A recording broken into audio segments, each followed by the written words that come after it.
اشرح لي صدري ويسر لي أمري واحلل عقدة من لساني يفقهوا قولي اللهم أرنا الحق حقا وارزقنا اتباعه وأرنا الباطل باطلا وارزقنا اجتنابه اللهم أرنا الأشياء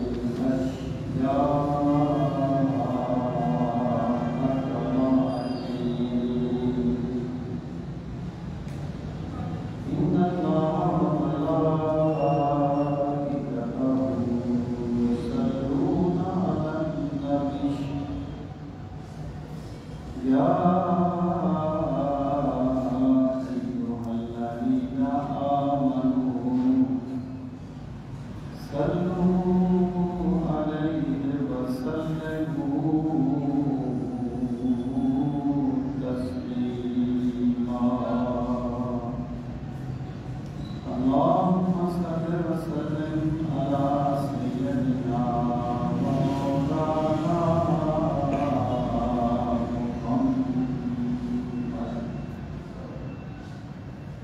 وعلى آل وأصحاب سيدنا ومولانا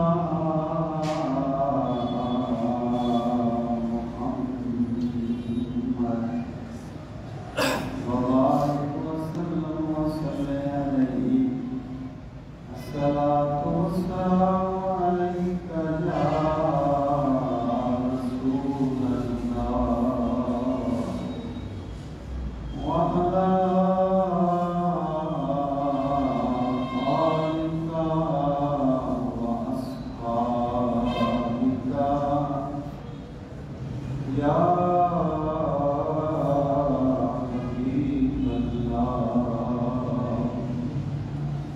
الصلاة والسلام عليك يا شفيع المذنبين وعلى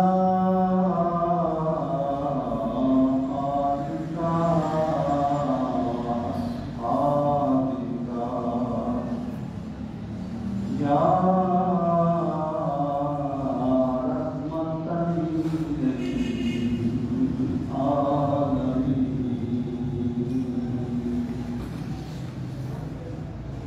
انتہائی عزت و احترام کے لائق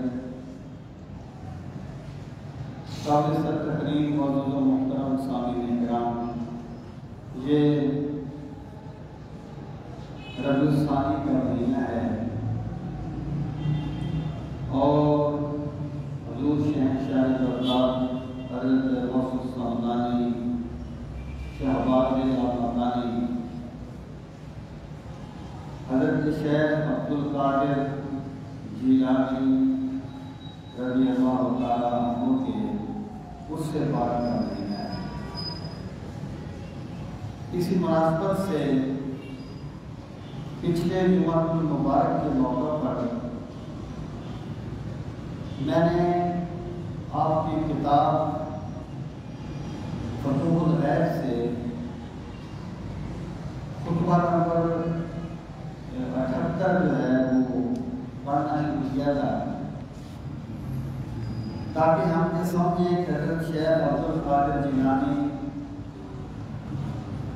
الحسنی والحسینی رحمۃ اللہ تعالیٰ علیہ کی تعلیمات کیا ہیں اور آپ اپنی زندگی میں لوگوں کو کس چیز کی ترغیب کرتے تھے اور کس چیز کی ترغیب دیتے تھے۔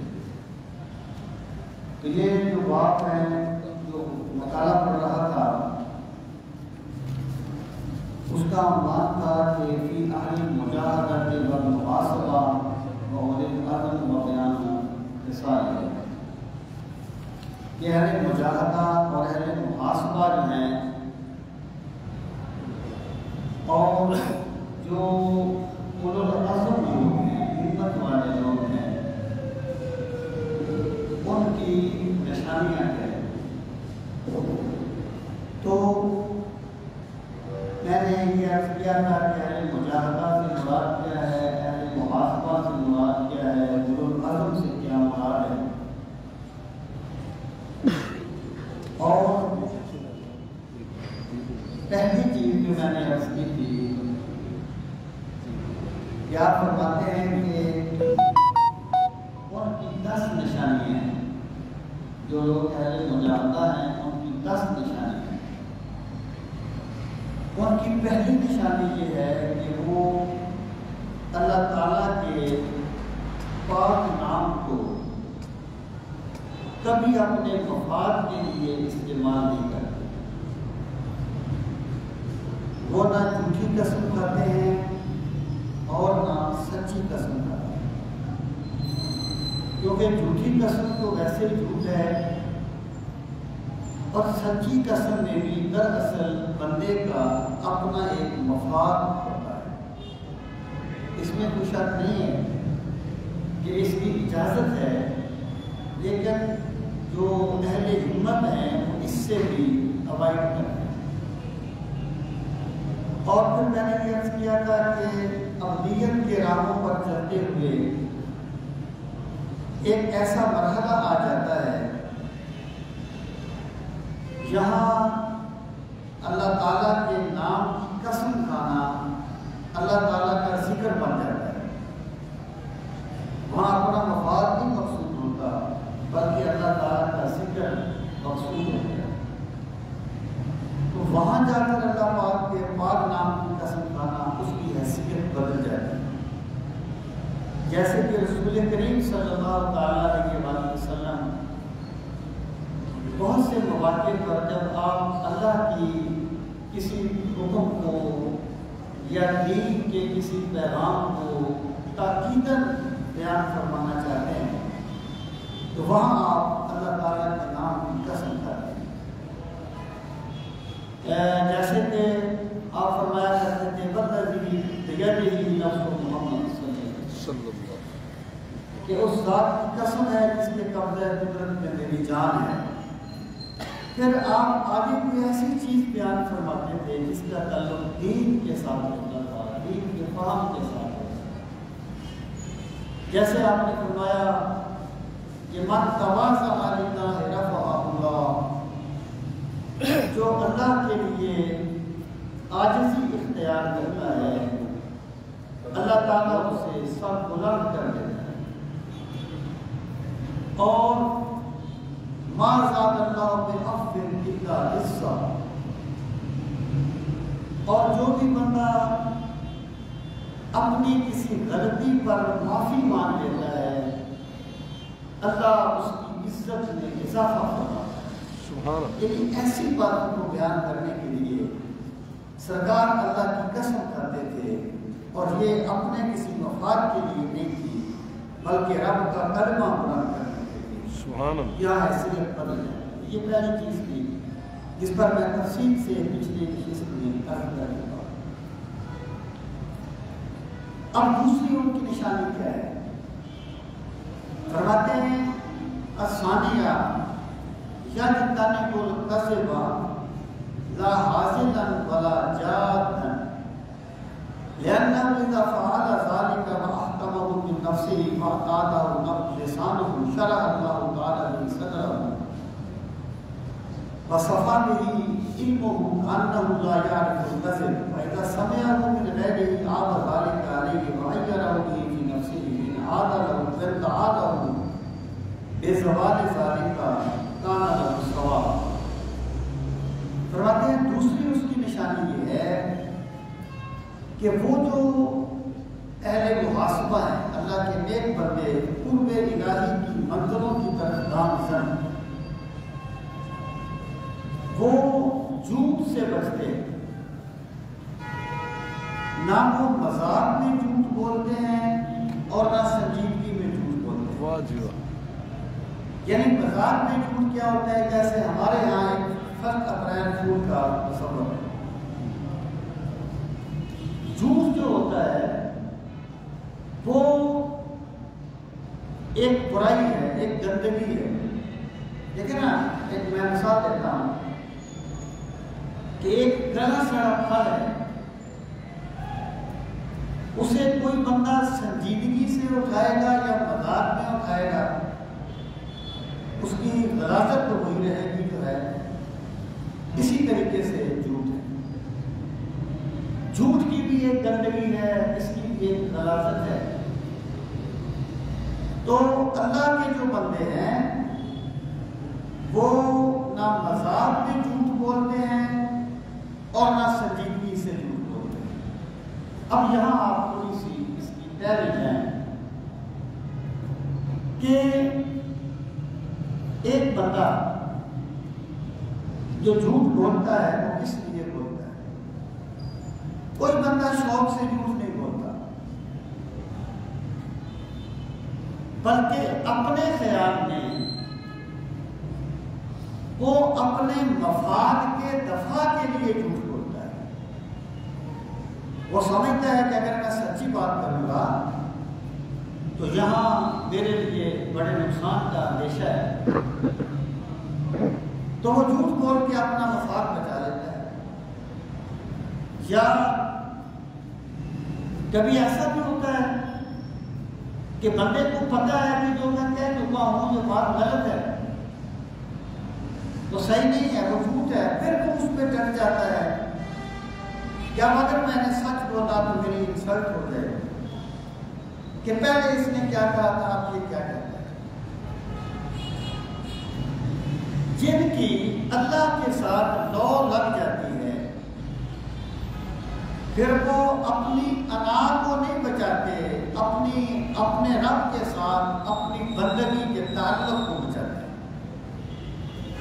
اپنے مولا کے ساتھ اپنی بندگی کے تعلق کی حفاظت کرتے ہیں، تو وہ کسی بھی حال میں جھوٹ نہیں بولتے۔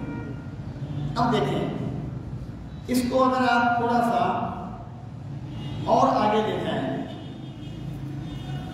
جو بڑی مشہور روایت ہے، رسول کریم علیہ السلام کے ایک صحابی ہیں حضرت عبداللہ بن عمر بن عاص، وہ فرماتے ہیں کہ میں رسول کریم صلی اللہ تعالیٰ علیہ وآلہ وسلم کی احادیث لکھا کرتا تھا۔ کسی نے مجھے کہا تم سرکار کی ہر بات لکھ لیتے ہو، لیکن ہوتا کیا ہے کہ بندہ کبھی بہت خوش ہوتا ہے تو وہ کہہ دیتا ہے جو صحیح نہیں ہوتا، کبھی بہت جذبات میں ہوتا ہے تو وہ کہہ دیتا ہے جو صحیح نہیں ہوتا۔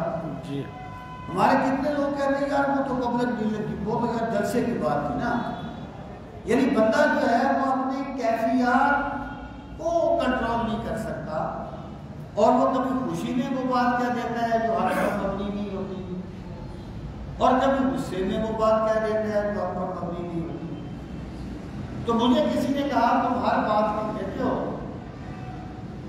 ممکن ہے سرکار کبھی خوشی میں وہ بات فرما دیں جو آپ روٹین میں نہ فرمانا چاہیں، یا غصے میں وہ بات فرما دیں جو آپ روٹین میں نہ فرمانا چاہیں۔ حضرت عبداللہ بن عمر بن عاص فرماتے ہیں کہ میں نے لکھنا چھوڑ دیا۔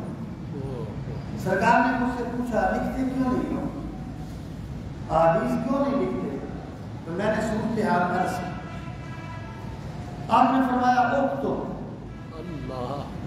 فوالذی ما خرج منہ الا الحق والذی نفس محمد بیدہ ما خرج منہ الا الحق۔ فرمایا لکھا کر، مجھے اس پاک رب کی قسم ہے جس کے قبضہ قدرت میں میری جان ہے، اللہ میں خوشی میں ہوں تب بھی حق کہوں گا، اللہ میں غصے میں ہوں تب بھی حق کہوں گا۔ سبحان اللہ سبحان اللہ۔ یعنی وہ بندہ کیسا ہے کہ جو اعتدال میں تو رب کا بندہ ہے اور جذبات کی کیفیت میں رب کا بندہ نہیں ہے، اور وہ کیسا بندہ ہے کہ یہاں جھوٹ سچ بولنے میں اس کا کوئی نقصان نہ ہو وہاں تو سچ بول لیتا ہے، اور یہاں سچ بولنے میں اس کا کوئی نقصان ہو وہاں تو جھوٹ بول لیتا ہے۔ پھر وہ اللہ کی بندگی کرنے والا نہیں ہے، وہ اپنی ذات کی بندگی کرنے والا ہے، وہ اپنی انا کی اور اپنے مفاد کی عبادت کرنے والا ہے۔ یہ غزوہ بدر کا موقع تھا جب رسول کریم صلی اللہ تعالیٰ علیہ وآلہ وسلم میدان بدر میں جا کے جلوہ فرما ہو گئے۔ 2 صحابی بعد میں پیچھے رہ گئے تھے، وہ جا رہے تھے، انہیں قریش نے پکڑ لیا، کہنے لگے کہ ہم تمہیں نہیں جانے دیں گے، اگر تم جانا چاہتے ہو ہم سے ایک وعدہ کر کے جاؤ کہ تم ہمارے خلاف لڑائی نہیں کرو گے، یعنی مسلمانوں سے مل کے ہمارے خلاف لڑو گے نہیں۔ اور جنگ جو ہوتی ہے نا، جنگ کے بارے میں ایک مقولہ تھا، الحرب خدعۃ، کہ جنگ ایک دھوکے کا نام ہے۔ یہ لوگوں کا خیال یہ تھا کہ جنگ میں دھوکہ کوئی بری بات نہیں ہے، یہ جملہ بھی آپ سنتے ہیں کہ محبت اور جنگ میں سب کچھ جائز ہوتا ہے، یہ اسلام کی تعلیم نہیں ہے۔ اسلام یہ کہتا ہے کہ تمہاری محبت بھی حکم الہی کے تابع ہوگی، تمہاری جنگ بھی حکم الہی کے تابع ہوگی۔ سبحان اللہ۔ جذبات کو شریعت کے تابع کرنا ہی تو بندے کا کمال ہے۔ تو ایک مقولہ الحرب خدعۃ، جنگ ایک دھوکہ۔ تو انہوں نے کہا ٹھیک ہے ہم تمہارے خلاف نہیں لڑیں گے، وہ چلے گئے۔ انہوں نے جا کر رسول کریم صلی اللہ تعالیٰ علیہ وآلہ وسلم سے صورتحال عرض کی۔ آپ نے فرمایا ہم میدان جنگ میں ہیں اور ہمیں افراطی کوپر کی ضرورت ہے۔ مسلمان کم تھے، آپ جانتے ہیں بدر میں، لیکن ہم نے جو دشمن کے ساتھ بات کی ہے ہم اسے جھٹلائیں گے نہیں،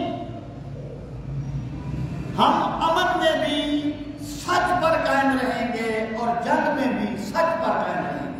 سبحان اللہ۔ جو بندہ ہر حالت میں سچ کو اپنا لیتا ہے وہ رسول کریم صلی اللہ تعالیٰ علیہ وآلہ وسلم کی سنت کی پیروی کرنے والا۔ سامعین محترم، تو حضرت شیخ فرماتے ہیں کہ یجتنب الکذب لا حاضلا ولا جادا، وہ جھوٹ نہیں بولتے، نہ مذاق میں نہ سنجیدگی میں، نہ روٹین میں نہ کسی قسم کی کیفیات میں، نہ گھر میں نہ جلسے میں، جھوٹ نہیں بولتے، سچ کو لازم پکڑتے ہیں۔ اور یہ جو سچ ہے نا، قرآن کریم میں اللہ رب العزت نے ایک مقام پر فرمایا، یعنی آپ یوں سمجھیں کہ یہ نہیں ہو سکتا کہ آپ کا آدھا چہرہ مسکرائے اور آدھا نہ مسکرائے، یہ ہو نہیں سکتا۔ جس طریقے سے چہرہ آپس میں مربوط ہے، اس طریقے سے نیکیاں اور بدیاں بھی آپس میں مربوط ہوتی ہیں۔ اہل تصوف کہتے ہیں جزاء السیئۃ سیئۃ مثلھا وجزاء الحسنۃ حسنۃ مثلھا، کہ جب بندہ ایک نیکی کرتا ہے اللہ تعالیٰ اسے ویسی دوسری نیکی کی توفیق دیتا ہے۔ سبحان اللہ۔ اور جب بندہ ایک گناہ کرتا ہے تو سزا کے طور پہ وہ دوسرا گناہ بھی کرتا ہے۔ یہ میرے رب کا ایک ضابطہ ہے، ایک نیکی دوسری نیکی کا ذریعہ بنتی ہے۔ جب ایک صحابی سرکار کی بارگاہ میں آئے، کہنے لگے یا رسول اللہ صلی اللہ علیہ وسلم، زمانہ جاہلیت میں جب لوگ اپنی بچیوں کو زندہ دفن کر دیا کرتے تھے، میرے آقا میں نے 360 بچیوں کو دفن ہونے سے بچایا، میں نے ان کی پرورش کی، میرے کملی والے، میں نے ان کو پالا، کیا مجھے اس کا اجر ملے گا؟ سرکار نے فرمایا تجھے رب نے اجر تو دے دیا، تجھے اسلام قبول کرنے کی توفیق مل گئی۔ ہو صداقت کے لیے جس دل میں مرنے کی تڑپ، پہلے اپنے پیکرے خاکی میں جان پیدا کرے اور پھونک ڈالے یہ زمین و آسمان مستعار، اور خاکستر سے پھر اپنا جہاں پیدا کرے، سوئے گردوں نالائے شبگیر کے بھیجے سفیر، رات کے تاروں میں اپنے رازداں پیدا کرے۔ اگر کوئی بندہ چاہتا ہے میری زندگی حق کے لیے کھپ جائے، اسے پچھلے پہر اٹھ کے رب کو پکارنا ہوگا، اسے رب کی بندگی کے راستے کو اختیار کرنا ہوگا، کیونکہ نیکیاں ایک دوسرے کے ساتھ مربوط ہوتی ہیں۔ اب آ جائیں اس بات کی طرف جس کے لیے میں نے آپ کو یہ تمہید میں نے باندھی۔ اللہ پاک نے فرمایا یا میں آپ سے یہ عرض کرنا چاہتا ہوں کہ سچ کوئی فارمیلٹی نہیں ہوتی کہ دوستوں کے ساتھ تو نہیں بولنا، جھوٹ پہ بول دیا، یہ زکام پہ بول دیا، اور روٹین میں نہیں بولا، جلسے میں بول لیا، مسجد میں نہیں بولا، عدالت میں بول لیا۔ یہ کوئی فارمیلٹی نہیں ہے۔ جب نیکی کا نور دل پہ چھا جاتا ہے تو پھر وہ بندے کے پورے وجود کا حکمران بن جاتا ہے۔ اللہ پاک نے ارشاد فرمایا یا ایھا الذین آمنوا قولوا قولا سدیدا یصلح لکم اعمالکم، اے ایمان والو سیدھی بات کہا کرو، سیدھی بات، یعنی چکر نہ کیا کرو، بات کرتے ہوئے صحیح بات کو دوسرے مقام پر کہا لا تلبسوا الحق بالباطل، سچ بات کو باطل کے پردوں میں چھپا نہ دیا کرو، سیدھی بات کہا کرو، سچ بولا کرو۔ اس کا رزلٹ کیا ہے؟ یصلح لکم اعمالکم، تمہاری پوری زندگی سنور جائے، تمہاری پوری زندگی سیدھے راستے پر چلے۔ یا تو اس کا مطلب یہ ہے کہ جو بھی بندہ گناہ کرتا ہے نا، گناہ کے پیچھے ایک جھوٹ مخفی ہوتا ہے۔ اگر بندہ سچ کو لازم پکڑے گا تو ایسا ایسا اس کی زندگی سے گناہ نکل جائے گا۔ اس کی میں مثال دوں گا۔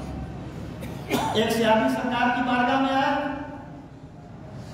کہنے لگے، ایک صاحب آئے، ابھی انہوں نے اسلام کو قبول نہیں کیا، کہنے لگے اے اللہ کے رسول، میں اسلام قبول کرتا ہوں لیکن میری کچھ شرطیں ہیں۔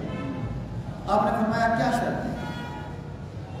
کہنے لگے میں شراب پیتا ہوں، چھوڑ نہیں سکتا، چوری کرتا ہوں، چھوڑ نہیں سکتا، ڈاکہ مارتا ہوں، مار نہیں سکتا، چھوڑ نہیں سکتا۔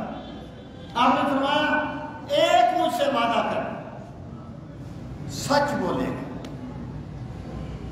سچ بولے گا۔ یہ دائی کا کام ہے۔ دائی جو ہوتا ہے نا، وہ مطلوب کو رگیدتا نہیں ہے، دائی حکیم کی طرح ہوتا ہے۔ وہ مریض کے اپنے مطلوب کے مرض کو سمجھتا ہے کہ یہ کس طریقے سے حق کی طرف آ سکتا ہے۔ سرکار نے فرمایا ایک مجھ سے وعدہ کر، سچ بولے گا۔ عرب جو تھے نا، عرب یہ اپنے قول کے بڑے سچے تھے، عرب اپنی بات کے بڑے سچے تھے۔ اللہ پاک نے اپنے نبی کو جو عربوں میں بھیجا نا تو ویسے نہیں بھیج دیا، ان میں کچھ انسانی خوبیاں تھیں جو پوری دنیا میں نہیں پائی جاتی تھی۔ وہ اپنی بات کے سچے تھے، وفادار تھے، اگر کسی کو پناہ دیتے تھے جان قربان کر دیتے تھے، اس سے غداری نہیں کرتے تھے، بڑی ان میں خوبیاں تھیں۔ اس نے کہا ٹھیک ہے، وہ چلا گیا۔ اس نے رات کو چوری کرنے کا سوچا کہ میں چوری کروں، پھر اس نے سوچا اگر میں نے چوری کر لی تو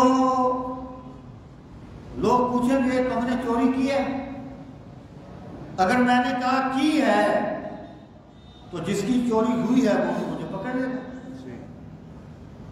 اگر میں نے کہا نہیں کی تو جھوٹ بولوں گا, جھوٹ میں نے بولنا نہیں ہے, میں سرکار سے وعدہ نہیں کر گیا.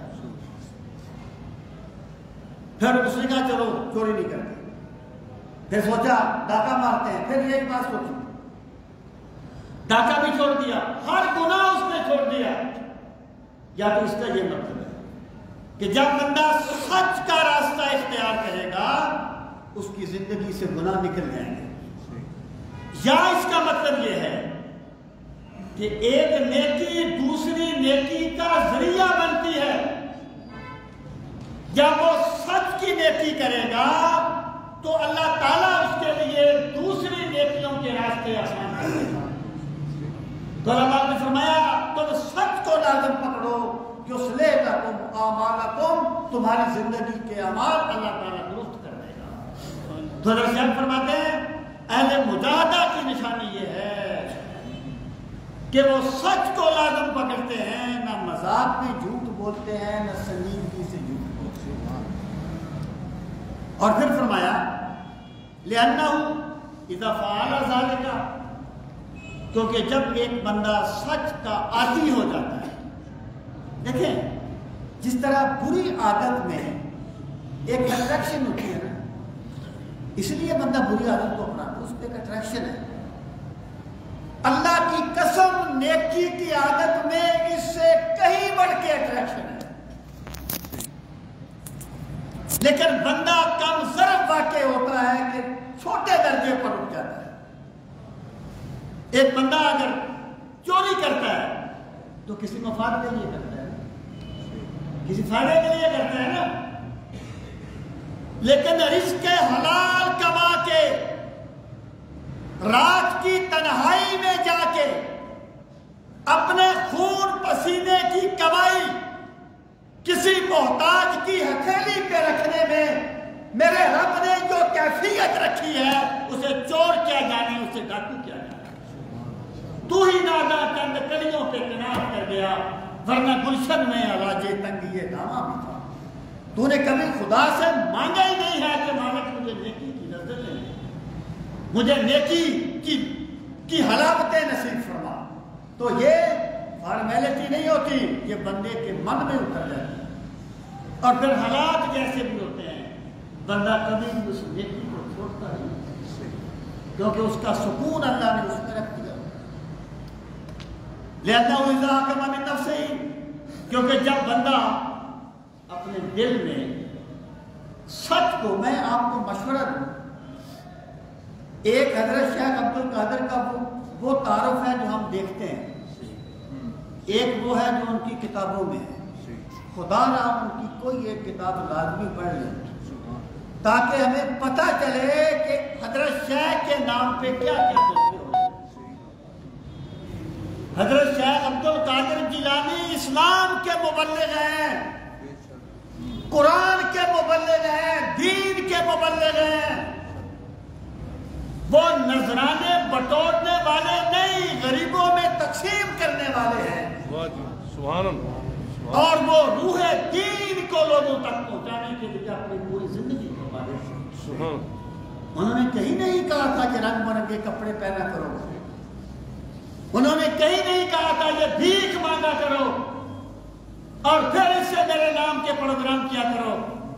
انہوں نے کہیں نہیں کہی یہ چیزیں. وہ تو لوگوں کو دین کی طرف بلاتے ہیں, حق کی طرف بلاتے ہیں. تو فرماتے ہیں اذا حکم ذلک من نفسہ, جب ایک بندہ اپنے دل میں سچ کو بٹھا لیتا ہے, وَعَفَّدَ لِسَانَهُ, لأنه إذا فعل ذلك وقع من نفسه واعتاده لسانه, اور اس کی زبان اس کی عادی بن جاتی ہے. یہ عادت کیا ہوتی ہے؟ جیسے بندے کو عادت ہے نا کہ اس نے کوئی میٹھی چیز کھانی ہے, اس طرح سچ بولنے کی بھی ایک عادت ہوتی ہے, اس کی ایک لذت ہے. جس طرح مٹھاس کی لذت ہے نا, پھل کی لذت ہے, اس طرح سچ کی بھی ایک لذت ہوتی ہے. اور سچ کی لذت اس کو ملتی ہے جو سچ بولنے کے لیے مشکلات برداشت کرتا ہے, مجاہدہ کرتا ہے، محاسبہ کرتا ہے۔ سبحان اللہ۔ آپ فرماتے ہیں وہ وَتَعَدَهُ لِسَانُهُ، اس کی زبان سچ کی عادی ہو جاتی، پھر کیا ہوتا ہے؟ شرح اللہ تعالی بہ صدرہ، اللہ اس کا سینہ کشادہ کر دیتا ہے۔ یہ سینہ کشادہ کرنا کیا ہے؟ یہ رب اشرح لی صدری آپ دعا سنتے رہتے ہیں، اللہم نشرح لک صدرک آپ سنتے رہتے ہیں۔ یہ شرح صدر کیا ہے؟ میں بھی منہ دعا میں کہتا ہوں یا اللہ شرح صدر عطا فرما۔ یہ شرح صدر کیا ہوتا ہے؟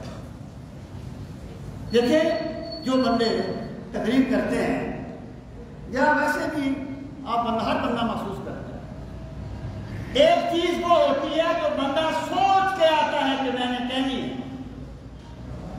ایک چیز وہ ہوتی ہے جو بندے نے پڑھی نہیں ہوتی، میرا رب اپنے کرم سے بندے کو سکھا دیتا ہے، اس کو شرح صدر کہا جاتا ہے۔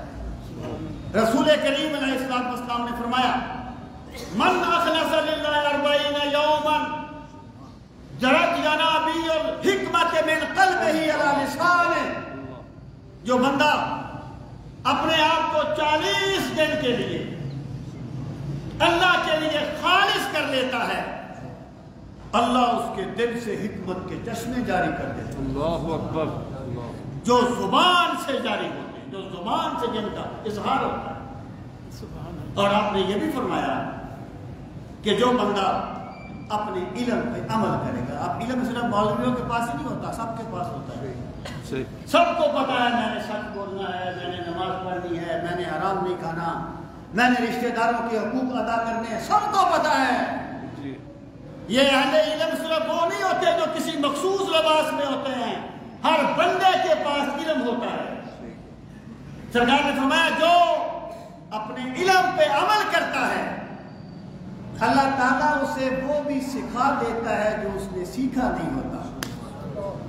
یہ جو رازی تھے، یہ جو غزالی تھے، یہ جو رومی تھے، یہ جو سیوطی تھے، خدا جانتا ہے انہوں نے کتابیں پڑھ کے کتابیں نہیں لکھی، ان کے اخلاص کے صدقے میں میرے رب نے انہیں شرح صدر کی نعمت سے نوازا۔ سبحان اللہ، سبحان اللہ۔ جب میرا رب شرح صدر دیتا ہے تو وقت میں برکتیں آ جاتی ہیں، پھر ہر چیز میں برکتیں آ جاتی ہیں، بندہ تصور نہیں کر سکتا ایک بندے سے میرا خدا کتنا کام دے دیتا ہے۔ اللہ، اس کا تعلق اخلاص کے ساتھ ہوتا ہے، للہیت کے ساتھ۔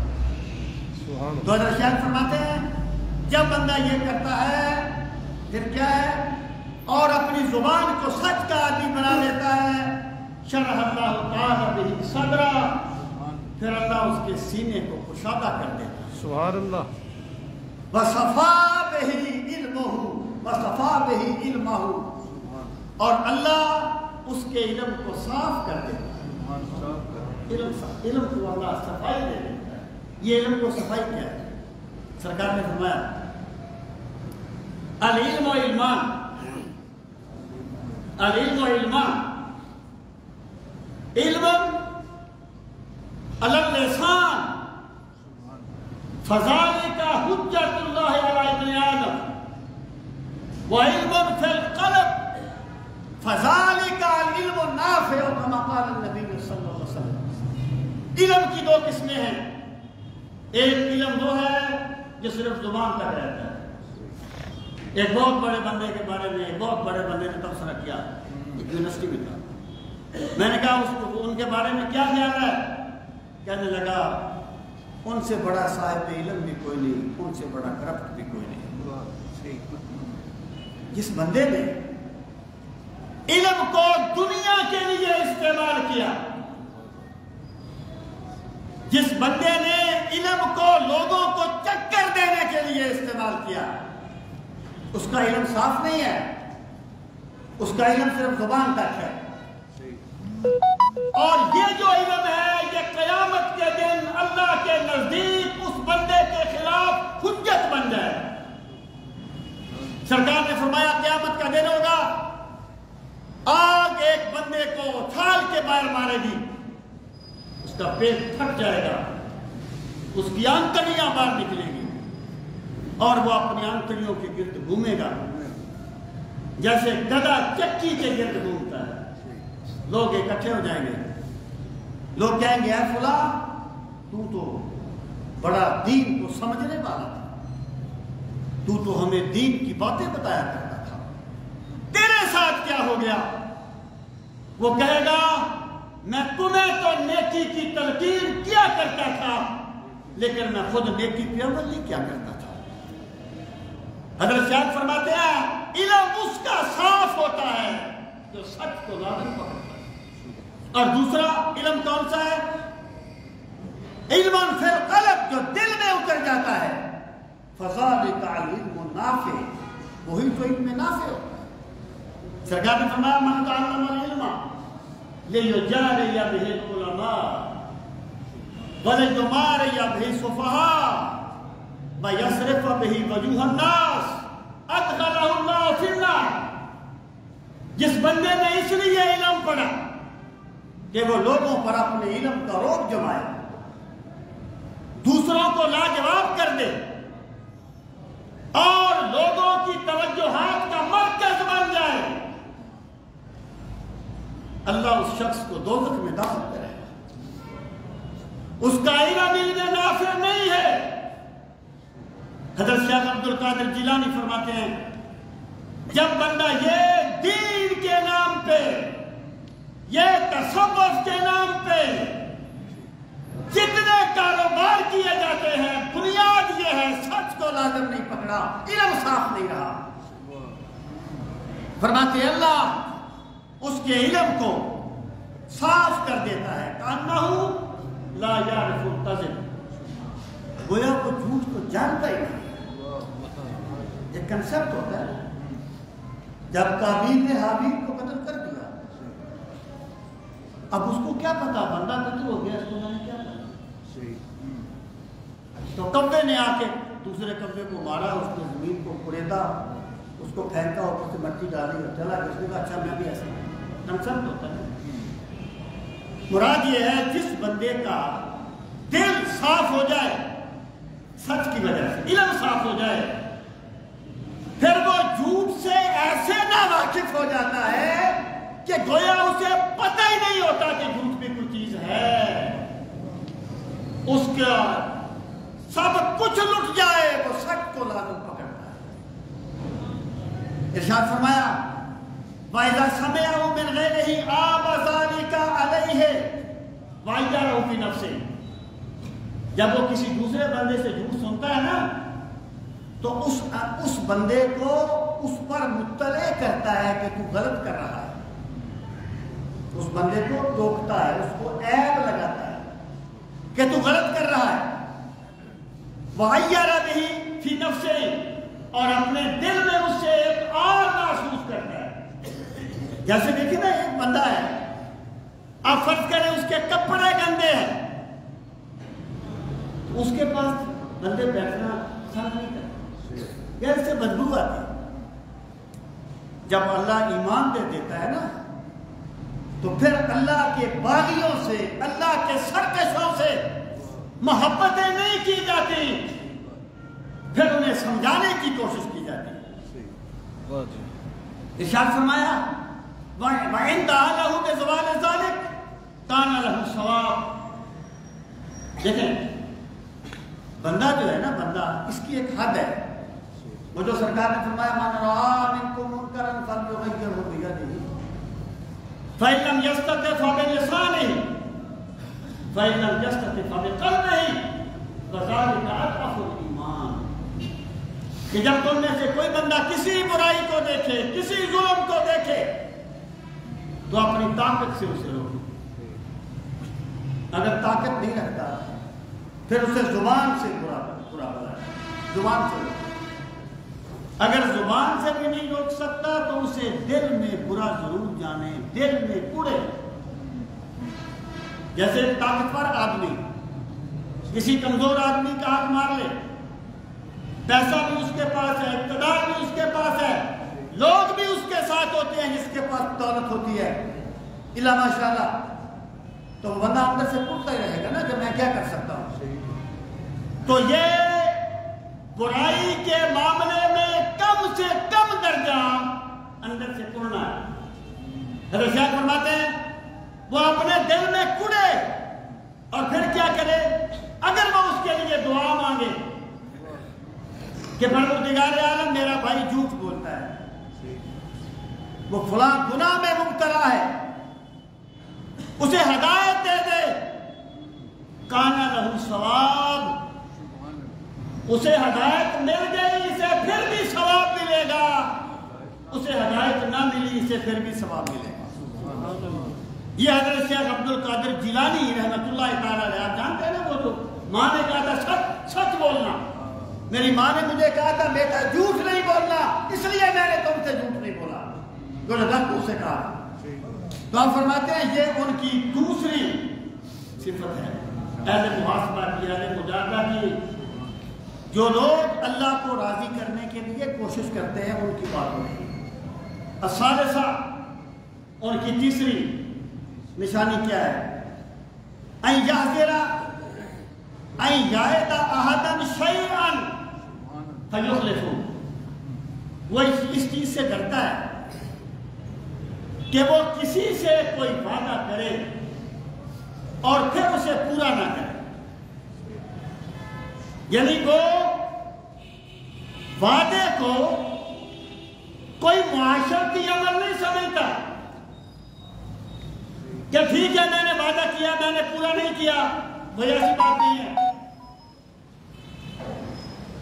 وہ وعدہ پورا کرنے کو معاشرتی عمل نہیں سمجھتا صرف، بلکہ وہ وعدہ پورا کرنے کو رب کی بندگی سمجھتا ہے کہ میں اپنے رب کی بندگی سے ہٹ جاؤں گا اگر میں نے اپنے وعدے کو پورا نہیں کیا۔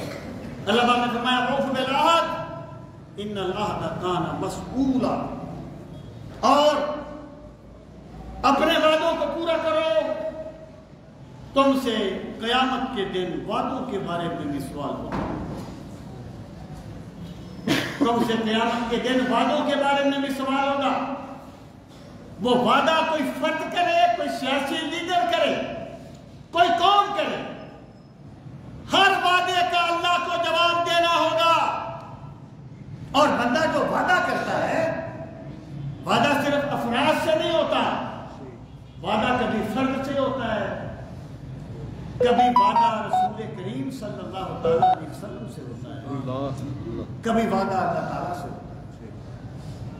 جب ایک بندے نے کلمہ طیبہ پڑھا، لا الہ الا اللہ محمد رسول اللہ صلی اللہ علیہ وسلم، گویا اس نے اللہ سے ایک وعدہ کیا کہ مالک تو میرا الہ ہے، تو میرا مولا ہے، اب میرے وجود سے تیرا حکم چلے گا۔ اور جب اس نے رسول کریم علیہ السلام کی غلامی کا عہد کیا، اس نے سرکار سے ایک وعدہ کیا، یا رسول اللہ صلی اللہ علیہ وسلم میں آپ کے دربار میں بک گیا ہوں، اب میرے وجود پہ میری مرضی نہیں چلے گی، تمہارا حکم چلے گا۔ سبحان اللہ۔ جب بندہ ایمان کی لذتوں کو پا لیتا ہے، پھر اس نے وعدہ کسی فرد کے ساتھ کیا ہو، کسی قوم کے ساتھ کیا ہو، اللہ کے ساتھ کیا ہو، اللہ کے رسول کے ساتھ کیا ہو، ہر وعدے کو پورا کرتا ہے، ہر وعدے کو پورا کرتا ہے۔ سرکار فرماتے ہیں این یحذر، حضرت شیخ عبد القادر جیلانی، این یحذر ان یعد احدا فیخلفہ، وہ اس چیز سے ڈرتا ہے کہ میں کوئی ایسا وعدہ کروں جسے میں پورا نہ کر سکوں۔ وَيَقْطَعُ الْعِدَةَ الْبَتَّةَ، اور وہ اس چیز سے ڈر کے وعدہ کرنے سے ہی ڈر جاتا ہے، وعدہ کسی سے کرتا ہی نہیں ہے۔ اچھا یہاں پر میں ایک بات عرض کروں، ایک ہمارے ہاں طریقہ رائج ہے کہ ایک بندے نے دوسرے بندے سے کوئی کام کہا، وہ کرنا تو نہیں چاہتا، تو کہتا ہے انشاءاللہ انشاءاللہ۔ یہ انشاءاللہ سچ کو جھوٹ کرنے کے لیے نہیں ہوتا، انشاءاللہ کا ایک محل ہے، اس کا ایک مقصد ہے۔ انشاءاللہ کا مطلب یہ ہے، لیکن بندہ جتنا بھی طاقتور ہو، اسے کوئی نہ کوئی مجبوری تو بن سکتی ہے. ایک بندہ بالکل ایک کام کو کرنا چاہتا ہے، این ممکن ہے ان موقع پر وہ بیمار ہو جائے، اسے کوئی مجبوری بن جائے. یہی تو بندے کی بے بسی کی علامتیں ہیں. اور حضرت مولا علی نے فرمایا تھا کہ عرفت ربی لفسخ العزائم، کہ میں نے اپنے رب کو اپنے ارادوں میں ناکامی سے پہچانا ہے. مطلب کیا ہے کہ میں ایک کام کرنا چاہتا ہوں، اس کے پورے اسباب ہیں، میں سمجھتا ہوں وہ کام ہو جائے گا، لیکن وہ کام ہوتا نہیں ہے. ایک کام ہے، اسباب نہیں ہے، میں سمجھتا ہوں نہیں ہوگا، لیکن وہ کام ہو جاتا ہے. اس سے میں یہ سمجھا کہ کام اسباب سے نہیں ہوتے. کوئی ذات ہے طاقت والی، جب وہ چاہتی ہے کام ہو جاتا ہے، جب چاہتی ہے نہیں ہوتا. اٹھا ساتھیا پردہ اس رات سے، لڑا دے ممولے کو شاباش. تو انشاءاللہ کیا ہے کہ بندہ یہ کہے کہ بھائی میں اپنی طرف سے کوئی کمی نہیں چھوڑوں گا، لیکن فائنل اتھارٹی میرے رب کے پاس ہے. اگر بندے کا پہلا ارادہ نہ ہو اور پھر وہ کہے کہ انشاءاللہ تو گویا وہ جھوٹ بول رہا ہے، وہ جھوٹ بول رہا ہے. اس مسئلے میں ہمارے جو اکابرین ہیں نا وہ بہت محتاط تھے. اللہ تعالیٰ ہمیں معاف فرمائے، ہم بہت پیچھے ہیں، سچی بات ہے، بہت پیچھے.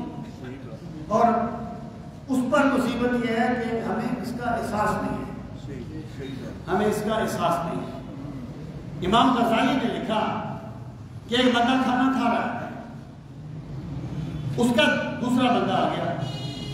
اب اس کا دل تو نہیں کرتا کہ میرے ساتھ کھانا کھائے، اسے ویسے ہی کہتا ہے نہیں کھانا کھائیں، دل نہیں ہے، ویسے کہہ رہا ہے. تو کہتے ہیں دراصل وہ خلاف صدق کی بات کر رہا ہے، اس کا دل اور زبان اکٹھے نہیں ہے. اس قدر احتیاط کرتے تھے ہمارے اکابرین اور ہمارے جو اکابرین امت. تو حضرت فرماتے ہیں کہ وہ وعدے کو چھوڑ دیتا ہے، فَإِنَّهُ أَقْوَى لِأَمْرِهِ وَأَقْصَدَ بِطَرِيقِهِ. نہ رہے گا باس نہ مرے گی بانسری. جب وہ وعدہ کرے گا ہی نہیں تو وعدہ خلافی کا امکان ہی نہیں رہے گا. جب اس نے وعدہ خلافی سے بچنا ہے اور وعدہ کیا ہی نہیں تو وعدہ خلافی کس طریقے سے ہو سکتی ہے. تو وہ اللہ کے بندے ڈر کے مارے کسی سے وعدہ کرتے ہی نہیں ہیں، کہیں ایسا نہ ہو کہ ہم اسے پورا نہ کر. آگے فرماتے ہیں کہ لأن الخلف من الكذب فإذا فعل ذلك، لأن الخلف من الكذب فإذا فعل، کیونکہ یہ جو وعدہ خلافی ہے یہ بھی جھوٹ کی ایک قسم ہے. یہ وعدہ خلافی بھی جھوٹ کی ایک قسم ہے. آگے آپ فرماتے ہیں فَإِذَا فَعَلَ ذَلِكَ، جب وہ مجاہدہ کرنے والا، وہ محاسبہ کرنے والا، میں نے عرض کیا تھا کہ جس طرح وہ کچھ بچے پوچھتے ہیں نا دوست چھوٹے کہ سر جی یہ بولنا کیسے آتا ہے، میں کہتا ہوں بولا کرو. بولو گے تو بولنا ہے، لکھو گے تو لکھنا ہے. ہر کام میں ایک پریکٹس ہوتی ہے نا، ایک درجہ بدرجہ ایک کام کیا جاتا ہے. ایسے ہی کسی بھی نیکی کو اپنانے کے لیے بھی جد و جہد کی جاتی ہے. حضرت کیا فرماتے ہیں جب بندہ اس طریقے سے کرتا ہے فُتِحَ لَهُ بَابُ السَّخَاءِ، اللہ اس کے لیے سخاوت کے دروازے کھول دیتا ہے. یہ سخاوت کے دروازے کیا ہے؟ یہ نہیں ہے اس پر آسمان سے پیسوں کی بارش ہو جاتی ہے. یعنی سخاوت کا مطلب تو بانٹنا ہوتا ہے نا. مطلب کیا ہے؟ اللہ اس کے دل کو غنی کر دیتا ہے، اللہ اسے قناعت کی دولت دے دیتا ہے، اللہ اسے یہ سعادت دیتا ہے کہ کہ وہ خود تو بھوکا رہتا ہے لیکن کھانا دوسرے کو کھلا دیتا ہے. سبحان اللہ. اس کے لیے سخاوت کا دروازہ کھل جاتا ہے, خودداری اللہ اس کو دے دیتا ہے. اور سامعین محترم, یہ جو اگر کسی بندے کا عالم یہ ہے, دیکھیں یہ ایک انسانی فطرت ہے, انسانی جبلت ہے. اللہ تعالیٰ نے انسان کی ذات میں اپنی ذات کا لالچ رکھا ہے, ورنہ کائنات کا نظام نہیں چلتا. لیکن لالچ کی بھی تو حد بندیاں ہے نا. حضرت ضیاء الحق فرمایا کرتے تھے کہ ایک بندہ کہتا ہے کہ جناب مجھے تجھ سے کوئی مطلب نہیں ہے, میں یہ کام اللہ کی رضا کے لیے کر رہا ہوں. وہ فرماتے تھے اللہ کی رضا کوئی مطلب نہیں ہے. اللہ کی رضا تو سب سے بڑا مطلب ہے نا. تو مطلب تو ہے لیکن ذات کے لیے نہیں, اللہ کی رضا کے لیے ہے. تو یہ جو خودداری ہے, یہ جو سخاوت ہے, یہ جو دل کا غنا ہے, یہ ویسے بھی مل جاتا. اس کے لیے پہلے سچ کے راستوں کو اپنانا پڑتا ہے, صدق کے راستوں پر چلنا پڑتا ہے, تب اللہ بندے کو دل کا غنا دیتا ہے. اور جب دل کا غنا مل جائے, وہ وقت ختم ہو رہا ہے. وہ ایک انیت اللہ صاحب نے لکھا ہے, چوکیدار تھا, وہ کھڑا ڈیوٹی کر رہا تھا, سردیوں کی رات تھی, ٹھٹھرتی رات تھی. تو مجھے اس نے بتایا اپنے گھر کے حالات کہ ہم تو چائے بھی علاج کے لیے پکاتے ہیں. کہتے ہیں جب میں جانے لگا, اس نے پھر نماز پڑھی گھاس پر, عشاء کی نماز پڑھی. کہتے ہیں جب میں جانے لگا تو میں نے اس کی ہتھیلی پہ 50 روپے رکھے. یہ بات ہے 70 سے پہلے, 50 روپے رکھے اس کی ہتھیلی پر. کہتے ہیں بابا چھلانگ لگا کے ایسے پیچھے ہوا جیسے میں نے اس کی ہتھیلی پہ بچھو رکھ دی. کہنے لگا بیٹا میں نے تجھے مسلمان بھائی سمجھ کے دل کی بات بتا دی, تو نے مجھے گداگر ہی سمجھ لیا. میرا رب کیا کہے گا کہ سجدے تو مجھے کرتا ہے, ہاتھ کسی اور کے آگے پھیلاتا ہے. یہ جو غنا ہوتی ہے نا, یہ میرے رب کا انعام ہے, یہ میرے رب کی رحمت ہے. اور یہ ویسے نہیں ملتی, یہ ان کو ملتی ہے جن سے میرا رب راضی ہو جاتا ہے. حضرت شیخ فرماتے ہیں جو بندہ سچ کے راستے پر چلتا ہے, اللہ تعالیٰ اس کے لیے سخاوت کے دروازے کھول دیتا ہے, اس کے دل کو غنی کر دیتا ہے. اور سرکار نے فرمایا تھا لوگوں, غنا پیسے کی کمی بیشی کا نام نہیں ہے, غنا تو دل کی کیفیت کا نام ہے. جسے اللہ نے دل کا غنا دے دیا ہے وہ جھونپڑی میں رہتا ہو پھر بھی بادشاہ ہوتا ہے. اور جسے یہ دولت نہیں دی گئی وہ تخت پہ بیٹھا ہو پھر بھی گداگر ہوتا ہے. مانگنے والا گدا ہے, صدقہ مانگے یا خراج. وہ مانگنے والا گدا ہے, صدقہ مانگے یا خراج. کوئی مانے یا نہ مانے, میلو سنتا سب گدا ہو. اگر دل غنی نہ ہو تو پھر گدائی ہوتی ہے.